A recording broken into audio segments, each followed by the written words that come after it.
ورفعنا لک ذکرک، محبوب ہم نے آپ کے لیے آپ کے ذکر کو بلند کر دیا ہے۔ جب کوئی بندہ کسی کے گھر جاتا ہے تو جا کر کہتا ہے میں خاص تیرے لیے آیا ہوں، اب یہ اٹھنا بیٹھنا کھانا پینا چلنا پھرنا یہ سب تیرے کہنے پر ہوگا۔ اللہ تعالیٰ نے اپنے محبوب صلی اللہ علیہ وسلم سے فرمایا میرے پیارے حبیب ورفعنا لک ذکرک، ہم نے آپ کے لیے آپ کے ذکر کو بلند کر دیا۔ اللہ تعالیٰ نے یہاں پر فرمایا لاتا، اور یہ جو لفظ لاتا ہے یا کاف ہے یہ خاص ہے حضور کے ساتھ، اور یہ لفظ اللہ کو اتنا محبوب ہے اتنا پسند ہے قرآن کریم کی مختلف آیات میں اللہ نے یہی کہا محبوب یہ تیرے لیے یہ تیرے لیے یہ تیرے لیے، وَالضُّحَىٰ وَاللَّيْلِ إِذَا سَجَىٰ مَا وَدَّعَكَ رَبُّكَ وَمَا قَلَىٰ وَلَلْآخِرَةُ خَيْرٌ لَكَ وَلَسَوْفَ يُعْطِيكَ وَوَجَدَكَ، ادھر فرمایا أَلَمْ نَشْرَحْ لَكَ وَوَضَعْنَا عَنكَ، اور پھر فرمایا الذی انقض ظہرک، پھر فرمایا ورفعنا لک۔ میں نے کہا اللہ یہ عظمت یہ مقام یہ شان اور یہ کتنا محبت بھرا انداز آپ نے بار بار اپنے محبوب سے کیوں فرمایا؟ کبھی تو آپ کہتے ہیں فلا وربک فلنولینک قبلۃ ترضاها، اللہ فرماتے ہیں اے میرے بندے کیا تو نہیں دیکھتا جب میرا محبوب مصلی پہ آتا ہے ہاتھ باندھ کر کہتا ہے اللہم انا نستعینک ونستغفرک ونؤمن بک ونتوکل علیک ونثنی علیک الخیر ونشکرک ولا نکفرک۔ میں بھی اپنے محبوب سے کہتا ہوں محبوب لانا، وہ میرا محبوب بھی ہاتھ باندھ کر کہتا ہے انا نستعینک ونستغفرک۔ مولا اب بات سمجھ میں آئی، یہ محبوب اور محب کے درمیان یہ انداز ہے ایک دوسرے کو مخاطب کرنے کا، ادھر اللہ بھی کہتا ہے لاقا ادھر محبوب بھی کہتا ہے لاقا۔ مجھے پھر بات سمجھ میں آئی، یہ زمین پر بیٹھ کر کہتا ہے وہ میرا محبوب ہے، وہ عرش پر بیٹھ کر کہتا ہے یہ میرا محبوب ہے، یہ زمین پر بیٹھ کر کہتا ہے وہ عرش پر ایک ہے، وہ عرش پر بیٹھ کر کہتا ہے یہ فرش پر ایک ہے، یہ زمین پر بیٹھ کر کہتا ہے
ہاتھوں میں اٹھا لے اور خانقاہ قشار سے پوچھے کہ تو کیا لے، نالین محمد کو آنکھوں سے لگا لے۔ اور ماہر قادری کے سامنے جب میرے نبی کی آمد کا ذکر ہوا، اس نے یوں کہا وہ آئے جن کے آنے کی زمانے کو ضرورت تھی، وہ آئے جن کے آنے کی زمانے کو ضرورت تھی، وہ آئے جن کے لیے بے چین فطرت تھی، وہ آئے جن کا نغمہ معبود جن کا ترانہ تھا،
देखा, जबल के सवाल और जवाब में उस नबी की अजमत का तराना मुझे नजर आता है। मैं मैदान महशर में गया, मैदान महशर में देखा, उन सरात पर उस नबी की अजमत मुझे, शफाअत मुझे झलकती हुई नजर आती है। फिर मैं हौज़े कौसर पे गया, हौज़े कौसर पे थे, मुझे उस नबी का हौज़े कौसर का जाम छलकता हुआ नजर आया। फिर मैं जन्नत के दरवाजे पर गया, जन्नत के दरवाजे पे मैंने देखा, जन्नत के माथे पे देखा, उस नबी का नाम मुझे लिखा हुआ नजर आया। फिर मैं जन्नत के अंदर गया, जन्नत के दर दीवार को देखा, जन्नत के हूरों गिलमान को देखा, जन्नत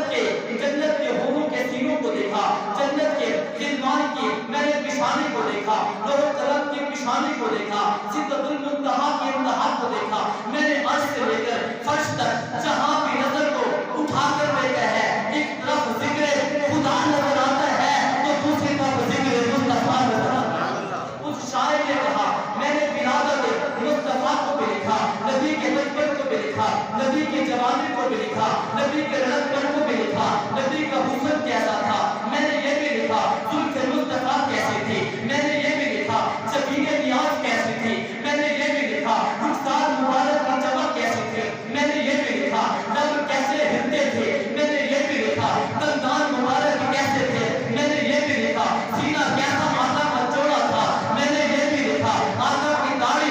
मुबारक कैसी खड़ी थी मैंने ये भी लिखा, उसको जवान मैंने लिखा, चेहरे की रंगत को लिखा, मैंने हाथ मुबारक को लिखा, हाथ की रंगत को लिखा, हाथ के नरमपन को लिखा, मैंने कदमैन को लिखा, मक्का की गलियों को लिखा, मक्का की गलियों को लिखा, जिसे रब ने लाल सीनों बिहादर बदल कहा, मैंने मक्का की गलियों को लिखा, मदीना में गया, मदीना की गलियों को लिखा, सब्र मुस्तफा को लिखा, शुक्र मुस्तफा को लिखा, दिल मुस्तफा को लिखा, शान मुस्तफा को लिखा, मकाम मुस्तफा को लिखा। रब ने कुरान में उसे या अय्युहर रसूल कहा, मैंने ये भी लिखा, रब ने कुरान में उसे या अय्युहन नबी कहा, मैंने ये भी लिखा, रब ने कुरान में व इन्नका लअला खुलुकिन अज़ीम कहा, मैंने ये भी लिखा, रब ने कुरान में व मा अरसलनाका इल्ला रहमतन लिल आलमीन कहा, मैंने ये भी लिखा, रब ने कुरान में मा काना मुहम्मदुन अबा अहदिन मिन रिजालिकुम वलाकिन रसूलुल्लाहि व खातमन नबिय्यीन कहा, मैंने ये भी लिखा, वो हुस्न कैनात है मैंने ये भी लिखा, वो जमाल कैनात है मैंने ये भी लिखा, वो साकी कौसर है मैंने ये भी लिखा, वो शाफ़े महशर है मैंने ये भी लिखा, वो खातमुन नबिय्यीन है मैंने ये भी लिखा, वो शफीउल मुज़निबीन है मैंने ये भी लिखा, वो रहमत का मुजस्समा है मैंने ये भी लिखा, वो हुस्न दुआलम है मैंने ये भी लिखा, वो रहमत का पैकर है मैंने ये भी लिखा, वो जिद्द